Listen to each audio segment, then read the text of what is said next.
Shikamaru is really one of my favorite characters in Naruto.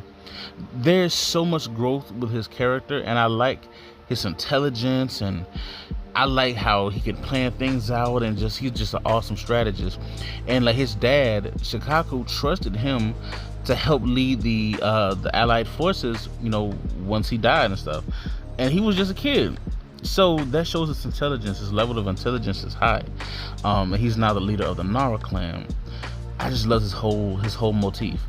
But one of the things that I wish is that they could have made him stronger. Now I get it why they didn't, but there are some things that they could have done to make him stronger. Some jutsu that if he had, he would be a monster. Now, he has a lot of jutsu now that is just insane, like the shadow strangle, of course, shadow possession, shadow stitching, the spider lily, different techniques like that, the shadow imitation shuriken jutsu, things like that. And those are some powerful techniques. But there's some techniques that I was just thinking about that if he had these would be insane and would take him to the next level.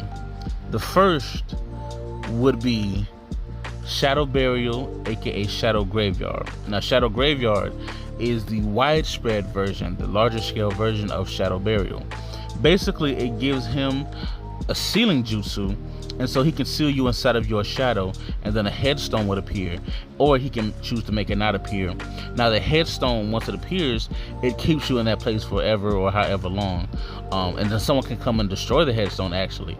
Now, once that headstone is destroyed, or if he doesn't summon it, you still get sealed, but you die as soon as your shadow fades. If it's in the sun and the sun goes away and that shadow fades, you instantly die. Or you can temporarily hold people with that headstone there. The Shadow Graveyard, it would be a larger scale version of this, where you can do multiple enemies and seal them inside of their own shadow. The same thing with the headstone. The next one would be, and this is one of my favorite ones, hide and seek. I would call it hide and seek. This would give him the ability to hide within his shadow, as well as hide objects in his shadow, and even other people, various people. Now, you can strengthen it, and there's a limit to how much you can hold until you keep on training it, but you can hide, let's say at the minimum, your two teammates. So his other two teammates, he will be able to hide. That would help the Inashikacho trio. But he could hide those two other ninja. Now, as he continues to get stronger and train this jutsu, it could give him the ability to hide more people. This would be so cool because he can hide, secure documents. He can move around in his shadow, from different place to place, hide secure documents, hide weapons, or if he's trying to sneak in somewhere, he can hide, other ninja. He can hide, sick people who get injured or whatever. You can hide them in your shadow, and then once you're in that shadow, of course, you can still hear what's going on the outside, hear and see what's going on the outside. And so this will be helpful for, let's say he's with Naruto and someone's trying to attack him, he can hide Naruto in his shadow, and it'll just look like there's just him in there, or he can go in the shadow with Naruto, or he can ambush people by having multiple ninja in the shadow, and then just like pulling them out when they think it's just him and they're going to ambush him, and he can just pull out other multiple ninja. Also, this would allow him to appear out of other people's shadow. So basically, if he's fighting somebody, he can appear behind them or wherever that shadow is and just come out of that shadow, catch him with a sneak attack. Or other buildings and trees and different things like this even create shadows, and he can move around. Let's say he throws a shuriken and the shadow from that shuriken is over there, he can teleport to that shadow and come out of that shadow for a sneak attack. So it's various things that you could do with the hide and seek technique. The other one would be shadow boxing.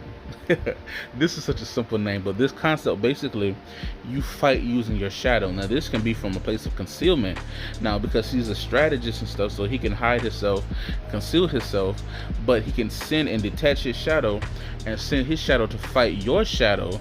Now, you would still get damage. You would still get, just imagine you standing there like, man, where he's at? And next thing you know, you get punched in the head or get stabbed with a shuriken or something like that. And the whole time, you don't know where it's coming from. You don't see nobody attacking you. You trying to block. You don't know where to block, and the whole time your shadow was getting attacked because your shadow is attached to you. So anything that happens to that shadow happens to you.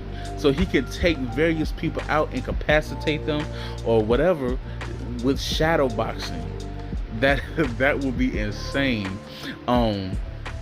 It even, like, you know, drag people down into their shadow and seal them with the shadow graveyard. There's various things that you could do with the shadow boxing technique, but I think these are some techniques that would really make him the Shadow King, especially with being the head of the Nara clan. He could really create these techniques, and I think they would really fit with, you know, his whole character design and aesthetic. But these would be some powerful techniques, and even his son, these would be some things that his son could pick up as well and take the shadow possession jutsu to the next level by making the shadow move. Or also, I would say, if he had a actual shadow clone, make clones with his shadow that are like on the ground flat, 2D, not like 3D shadow clones like Naruto and everybody else uses, but actual cloning his shadow and sending him out to do other things such as shadow boxing, right? So that'll be like a large scale version of shadow boxing, which you clone your shadow and then do the shadow boxing. Now, even with the imitation shadow shuriken jutsu that he used, you know, he throws the shuriken and it attaches to your shadow, it sticks to your shadow and it holds you in place. He could do that. Now think about this, right? If he had like Senbone, right, and he did the same thing, and he attached his chakra to Senbone, he shot it at somebody's shadow, they don't know what's going on.